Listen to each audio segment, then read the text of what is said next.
Hi hello friends, welcome to JDK tips. So இன்றைக்கான இந்த video பதிவில் என்ன பார்க்க போகிறோம் அப்படின்னு பார்த்தீங்கன்னா, இன்றைக்கி பார்த்தீங்கன்னா டிஎன்பிஎஸ்சி குரூப் 1 எக்ஸாம் நடந்துச்சு. ஸோ அதை நிறையா பேர் அட்டென்ட் பண்ணியிருப்பீங்க அப்படின்னு நம்புகிறேன்.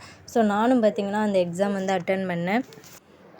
ஸோ என்னுடைய இந்த குரூப் 1 எக்ஸாமோடைய எக்ஸ்பீரியன்ஸ் எப்படி இருந்துச்சு, ஸோ நான் எப்படி இந்த எக்ஸாம் எழுதினேன், ப்ளஸ் என்னுடைய மார்க் என்ன அப்படிங்கிறத பற்றி நெக்ஸ்ட் வீடியோவில் சொல்கிறேன். ஸோ இன்றைக்கி நம்ம இந்த வீடியோ பதிவில் என்ன பார்க்க போகிறோம் அப்படின்னு பார்த்தீங்கன்னா, டிஎன்பிஎஸ்சி குரூப் 1 எக்ஸாமுடைய question paper and answer key பார்த்திங்கன்னா அதோட பிடிஎஃப் வீடியோ டிஸ்கிரிப்ஷனில் இருக்குது.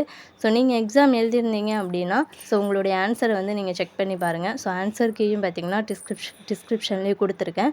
ஸோ நீங்கள் டவுன்லோட் பண்ணிவிட்டு உங்களுடைய ஆன்சரை செக் பண்ணிட்டு கமெண்டில் சொல்லுங்கள். அதே மாதிரி குரூப் 1 எக்ஸாம் உங்களுக்கு எப்படி இருந்துச்சு அப்படிங்கிறதையும் கமெண்ட் பண்ணுங்கள். ஸோ நீங்கள் ஃபஸ்ட் டைம் குரூப் 1 எக்ஸாம் எழுதுறீங்களா அப்படிங்கிறதையும் கமெண்ட் பண்ணிடுங்க, ஓகேங்களா. ஸோ உங்களுடைய இந்த குரூப் 1 எக்ஸாமுடைய எக்ஸ்பீரியன்ஸ் எப்படி இருந்துச்சு அப்படிங்கிறத மறக்காமல் கமெண்ட் பண்ணிடுங்க.